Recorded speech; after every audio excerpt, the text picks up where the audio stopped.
Alright, so just a quick bonus video coming to you. I'm going to have a regular video coming out soon as well, or it might already be out by the time I upload this. I'm not sure what the time is going to be like on that, but I'm just going to do a quick review of this article that Ponpon put out about Tsukuyomi, if that's how you say it. Correct me if I'm wrong.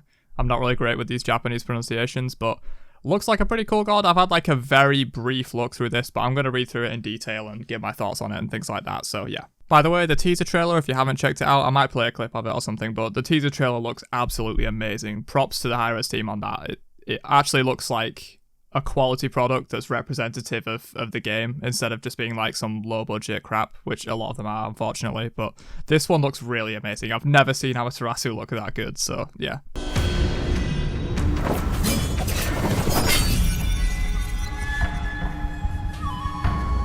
But yeah, let's get into this. So who is Tsukuyomi? Don't really care. That's just lore stuff. Our vision.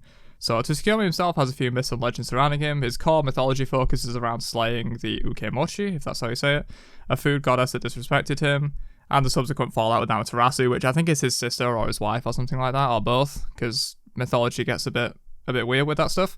Smite Tsukuyomi should stay true to these core characteristics, both visual and his combat style, of course. He strikes with precision, moves with grace, and visually embodies what is meant to be a divine figure. His twin, Tonfa, and arsenal of ninja weaponry serve to showcase these qualities. So he's themed around being a ninja. Pretty cool. I mean, he's an assassin. Ninjas are pretty good at being assassins, I've heard, so yeah, makes sense. Resplendent visuals. He's the goddess. He's the god of the moon, a symbol of a bright line piercing the dark. How others view him is irrelevant. He is a beacon for others to view and seek inspiration from. A self-righteous personality and quite egotistical. So there's some stuff about the visual process, how they've been designing him, bunch of different things they sort of, like base designs that they were looking at. And then as it kind of developed, there's some pictures of his weapons here, which look pretty cool.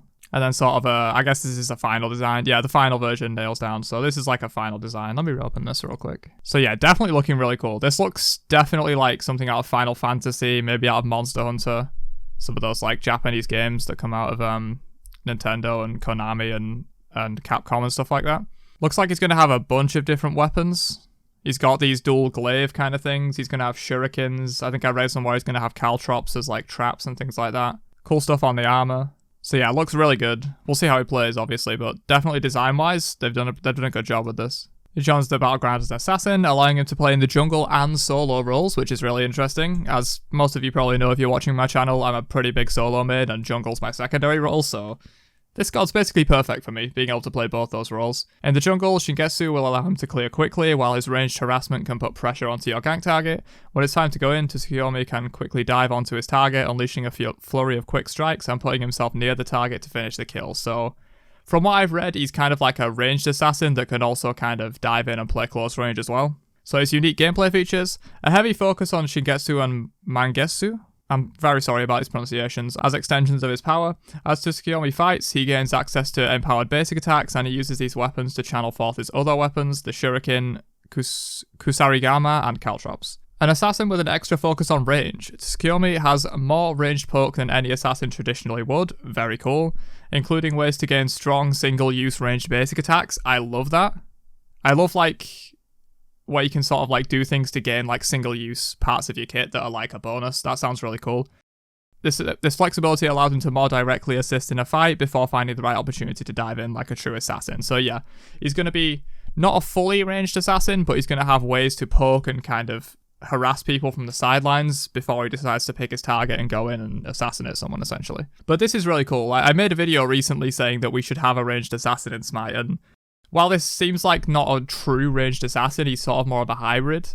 It's still very cool to see this stuff, because a ranged assassin is one of the things I've been wanting to see in Smite for a while, and it seems like he has, like they say, a focus on range. He's probably not going to be a fully ranged assassin, but he's going to have like some ranged characteristics, like say like single-use ranged basic attacks and things like that. He does not have a traditional dash or leap, relying on his ultimate for quick mobility. So yeah, that kind of feeds into his playstyle they mentioned here, where he's not going to be diving straight in, he's going to be looking to harass and poke, and then when he decides to dive on his target, he's going to have to use his ultimate to get in.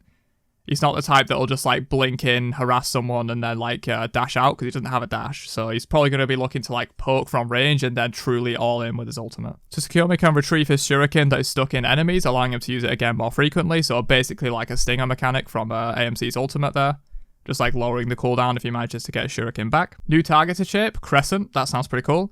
Tsukuyomi will need to think differently when trying to place this when controlling the area around him, so presumably it's a crescent in front of him and maybe it doesn't hit directly in front of him or like super far range, but in the mid range it covers a lot of area. That's probably what I think it'll be. And an ultimate that truly makes you feel like an unseeable ultra fast ninja precisely striking through the enemy team. So this is very vague.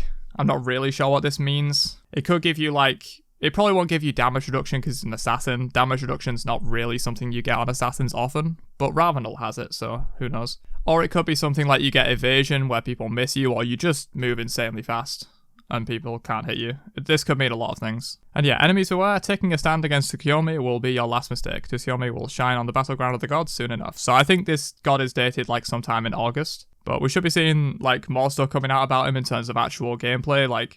Usually they reveal a bunch of stuff about the kit before they fully show the god on the patch notes. But yeah, from what I've seen, he seems like a semi-ranged assassin, like a hybrid that'll kind of poke from the sidelines before full all-inning. He's not the type of assassin to go in and then drop out and go in and drop out repeatedly. He's sort of more of a full-on all-in character. Seems to have a big focus on evasion, multiple weapon mechanics, which is very cool. New targeter with the crescent, so it seems like they're pushing a lot of different things here, which I really like. And also, apparently it's going to be viable in solo, according to Hi-Rez. They're not always correct on where they think gods will be viable, because they said Kernanos would be a viable jungler when they released him, and he's never been even close to a viable jungler. But hopefully he is a decent enough pick in solo. He doesn't have to be OP in solo, but if he's playable in solo, I'll be happy about it, because I always love to see a god that's playable in solo that's not a warrior, because I do love my warriors, but sometimes it's nice to have some variety, so...